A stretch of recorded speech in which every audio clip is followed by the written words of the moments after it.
Ọ bụrụ na ị chetara ihe nkiri nke ikpeazụ anyị mee gbasara Blessing CEO, onye nke ezigbo afịa bụ Blessing Okoro, ọ bịapụtasị na o nwere stage 4 cancer, bebe akwa si na ọ chọrọ ilesi nnọọ ụmụ isi o nwetara ndị nke anyị na-akpọ hair, si na ọ chọ ile onu ya for 300 million naira, ma ife ndị ọgọsị o mecha kpụchapụ ma isi ya na ọ si na o nwere stage 4 cancer. Akụkọ a bụ akụkọ ị ga-eweta mmiri dobe n'ahụ maka na anyị kpachalụ anyị aṅụchalụ mmiri maka na anya bụ nwata nwaanyị ji anyị wee na-egwuri egwu. Blessing CEO n'ụbọchị nke taa bụ onye nke na-agbazi ọsọ na social media. O deletigo Instagram akaụntụ ya, delete ya Facebook akaụntụ ya, tụzia ịbịa online for more than 1 week. Izu niile na ọbịa ha online bụ maka ọsọ ọ na-agba na social media, maka na o je wee je mee interview, wee je lapụta onwe ya, kpunye onwe nnọọ under the bus ma agwacha ndị soro Igbo. O je were egbe jiri aka ya gbuo onwe ya n'ụkwụ. Ife menụ ọ bịa sị na ya ka emee ya interview emeli ya, o wee bụrụ na dọkịta nọ n'ime interview ahụ wee sị ya kedu ka o si wee malụ na o nwere stage 4 cancer. M ga-ene anya na vidio ụfụ otu Blessing si wee jiri aka ya wee rapụta onwe ya.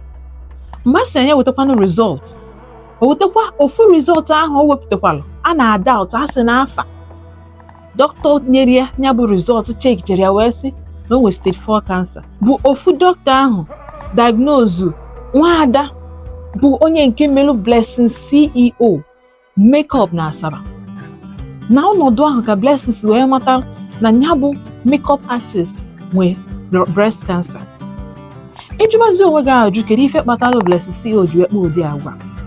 Ụfọdụ ndị mmadụ ga-asị gị na nyanwa na di ya bụ IVD na-amazi bọs na moto ya bụ moto Blessing CEO na-elele maka na ego eji emezi biznes adụrụ. Ya bụ ọnọdụ fịaziri arụ, ife siziri ike, ego adịrọzi ka o si adịbụ mbụ.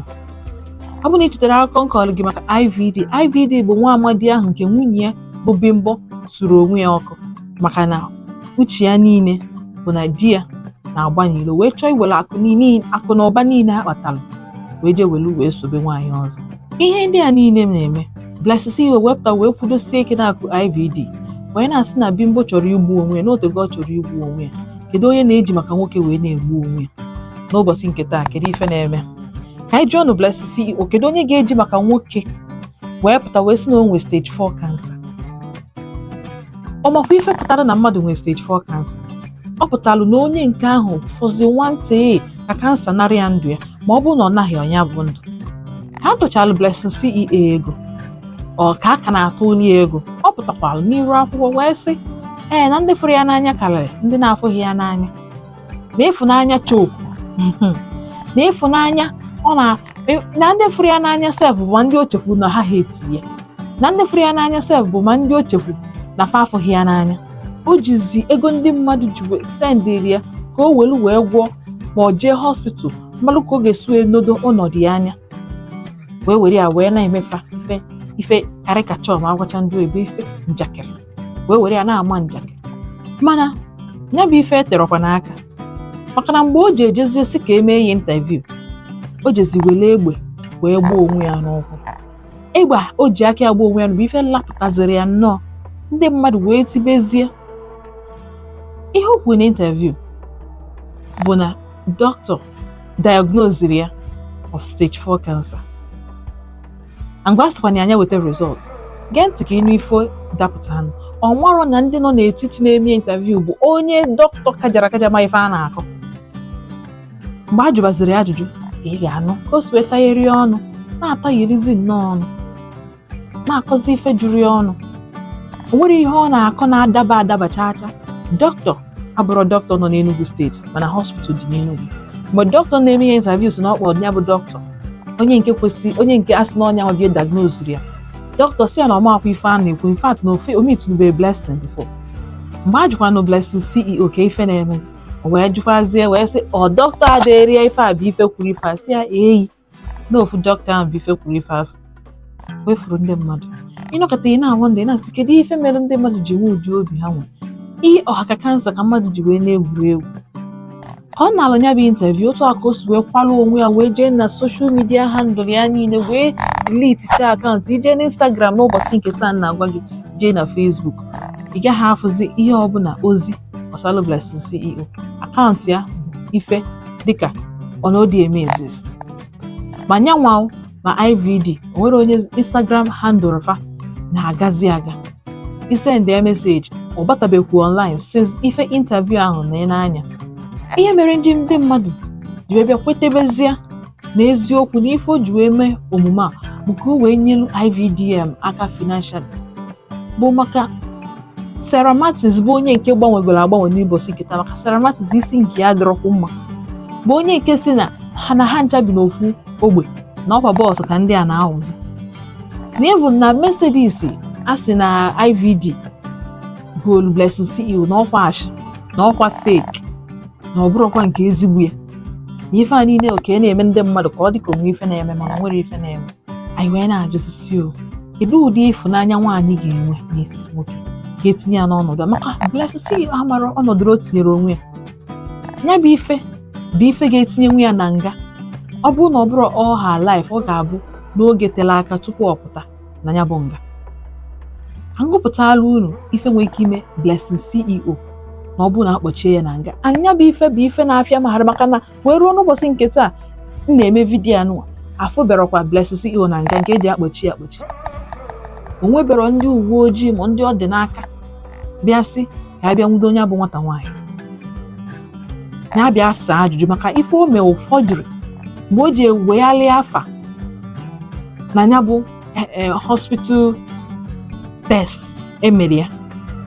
Ọ fọdụrụ ka ọ bụ nke ahụ ga-eweje nwugodi ya between 7 to 14 years imprisonment.